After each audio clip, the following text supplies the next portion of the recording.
Hey, hey, hey les bambins!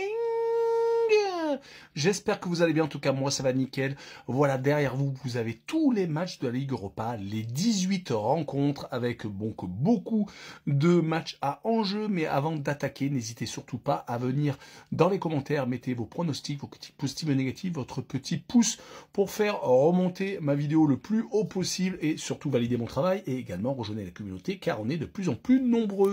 Et partager, ce serait le top. On jette un petit coup d'œil au classement. Pour l'instant, 3 équipes ont 3 matchs, 3 victoires. Il y a Midtjylland, Braga et l'Olympique Lyonnais qui est donc en tête comme un peu la saison dernière d'ailleurs. Ensuite, il y a le Dynamo de Zagreb, Pilsen, Fribourg et Ferencváros qui ont 7 points, donc 2 victoires et un partage de points en fin de classement. 4 équipes n'ont pas encore gagné.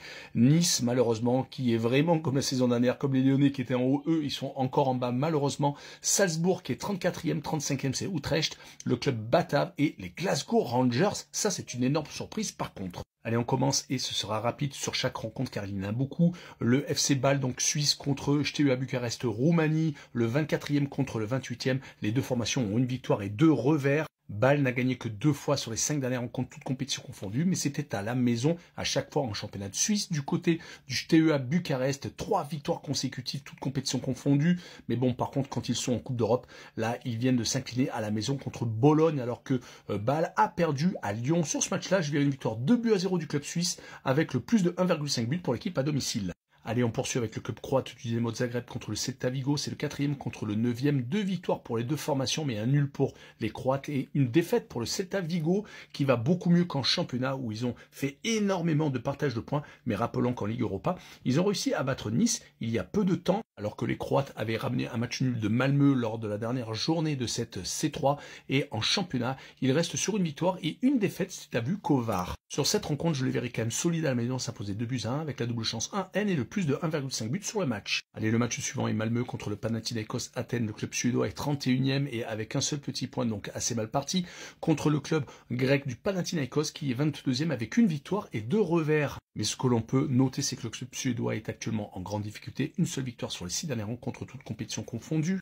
Et que le club grec est pas beaucoup mieux car ils n'ont gagné que 2 fois sur les 5 dernières rencontres. Donc sur ce match-là, je verrai un match à peu près équilibré avec un but partout, mais avec un avantage pour l'équipe à la maison. On poursuit avec l'Étoile Rouge de Belgrade, le club serbe qui va recevoir le club français de Lille. Un des matchs qui nous intéresse le plus, les Lillois sont 11e alors que l'Étoile Rouge est 30e avec un match nul et 2 revers. On peut s'apercevoir que le club serbe n'a gagné aucun match pour l'instant dans cette compétition, a fait un match nul à la maison et 2 revers à l'extérieur à Braga au FC Porto. Et en championnat, c'est très compliqué, 2 partages de points et une défaite sur les 3 dernières rencontres. Du côté lillois, il y a peut-être un peu plus de certitude, même si c'est plutôt aléatoire, car ils avaient gagné leurs 2 premières rencontres, dont une victoire à l'AS Rome, mais ils se sont inclinés contre le PAOK Salonique à la surprise générale.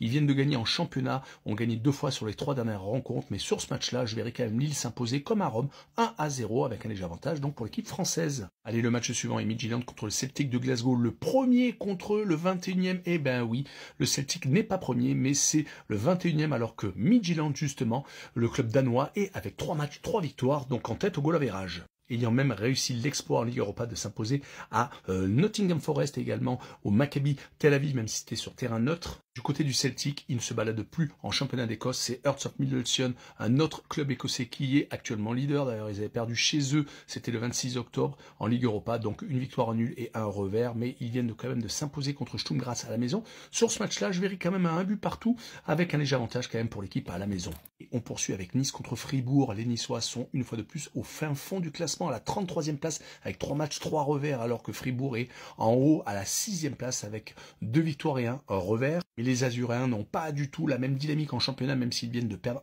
1-0 contre le Paris Saint-Germain. Ils avaient quand même réussi à battre Rennes, Lille, Lyon et avaient fait match nul à Monaco. Bon, les défaites à répétition contre le Celta Vigo, contre Fenerbahçe et contre la Roma en Ligue Europa les mettent en grande difficulté d'entrée de jeu. Fribourg, de son côté, au niveau des résultats, c'est quand même pas si mal que ça. Ils n'ont perdu qu'une seule fois depuis le 31 août, donc depuis quasiment 2 mois et demi. C'était contre le Bayer Leverkusen, sinon c'est match nul et donc victoire. Ils n'ont pas encore perdu dans cette C3. Mais bon, allez, un petit peu d'optimisme, je verrai les Niçois s'imposer 2-1 avec un léger avantage pour le club français. Le match suivant est Salzbourg contre Go Ahead Eagles, le club autrichien qui est 34e contre le club batave qui est 12e, qui n'a perdu qu'une seule fois alors que Salzbourg a perdu ses 3 rencontres. Mais le club autrichien a des résultats totalement différents, que ce soit en championnat ou en Coupe d'Europe, où ils ont quasiment que des victoires et un petit match nul à droite et à gauche. Du côté des Go Ahead Eagles, l'exploit contre Aston Villa a été retentissant, mais malheureusement en championnat cela n'a pas été suivi vraiment d'effet, à part la victoire contre l'Excelsior Rotterdam. Ils ont perdu contre NAC Breda, contre le PSV Eindhoven,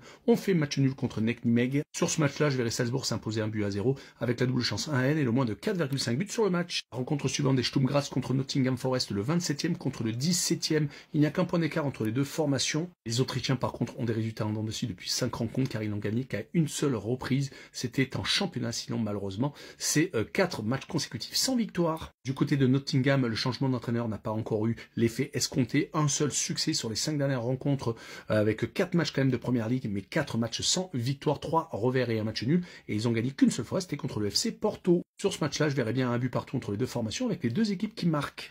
Poursuit avec Utrecht, le club batave qui est actuellement 35e quand même avec 3 matchs, 3 défaites contre le FC Porto, qui est actuellement 15e avec 2 victoires et une seule défaite. Utrecht vient de gagner la dernière rencontre de championnat contre NEC Nîmes. Retrouvons un petit peu le sourire. 2 victoires seulement sur les 5 dernières rencontres, toutes compétitions confondues. Du côté du FC Porto, ils sont toujours en tête de la Liga Sagres. Ils n'ont perdu qu'une seule rencontre officielle pour l'instant. C'était à Nottingham Forest lors de la dernière journée de Ligue Europa. Et sur cette rencontre, je verrai le FC Porto s'imposer 1-0 avec la double chance N2 et le moins de 3,5 buts sur le match. On continue avec Aston Villa, le club anglais qui est actuellement 10e avec 2 victoires et un petit match perdu, et contre le Maccabi Tel Aviv qui est 32e, qui n'a qu'un petit point sur 3 rencontres disputées. Aston Villa vient de retrouver le sourire depuis le 25 septembre, c'était contre Bologne en Ligue Europa. Depuis, en championnat, ils ont enfin commencé à gagner car ils n'avaient pas encore remporté un seul succès. Ils viennent certes de perdre contre Liverpool et ils avaient également perdu en Ligue Europa lors du dernier déplacement à Go Ahead Eagles, mais ils sont plutôt intéressants ces dernières semaines. Du côté du Maccabi Tel Aviv, c'est compliqué en Ligue Europa, alors qu'en championnat, ils ont tendance quand même à remporter toutes leurs rencontres, à part un match nul contre le Maccabi Haïfa le 5 octobre. C'est quasiment que des succès ces dernières semaines. Sur ce match-là, je verrai quand même Aston Villa s'imposer assez largement 3-0, avec au moins 2 buts d'écart entre les deux formations. Allez, un des 3 matchs de nos clubs français, c'est le Betis de Séville contre Lyon. Le Betis de Séville est actuellement 16e avec 0 défaite, mais une seule victoire plutôt et 2 matchs nuls, alors que Lyon est en tête avec 3 victoires consécutives sans prendre de but en plus. Les Rodaniens viennent d'enchaîner 2 matchs nuls consécutifs contre le Paris FC, contre Brest, mais c'est plutôt une équipe qui est très solide défensivement, qui va espérer accrocher quelque chose au Betis de Séville.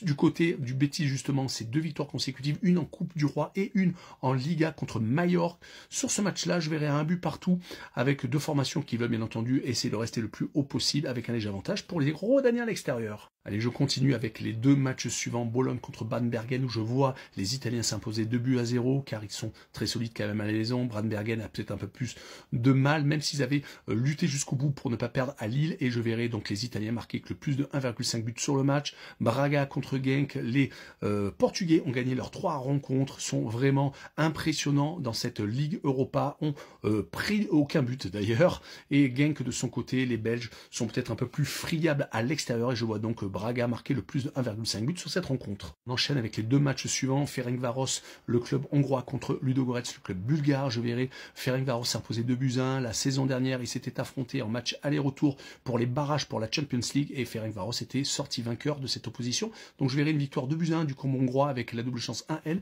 et le plus de 1,5 but sur le match. On enchaîne avec le PAOK Salonique contre les Young Boys de Berne, le 20e contre le 13e, mais le PAOK Salonique est plutôt très intéressant car ils sont imposés à Lille, comme je vous l'ai dit, et en championnat, ils ont quand même réussi à battre l'Olympiakos, l'AEK Athènes, donc c'est vraiment une équipe très solide. Du côté des Young Boys de Berne, ce n'est plus du tout la même force que les saisons dernières où ils se baladaient en championnat de Suisse. Là, cette année, ils ont beaucoup plus de difficultés, même s'ils viennent faire 0-0 contre le FC Bâle.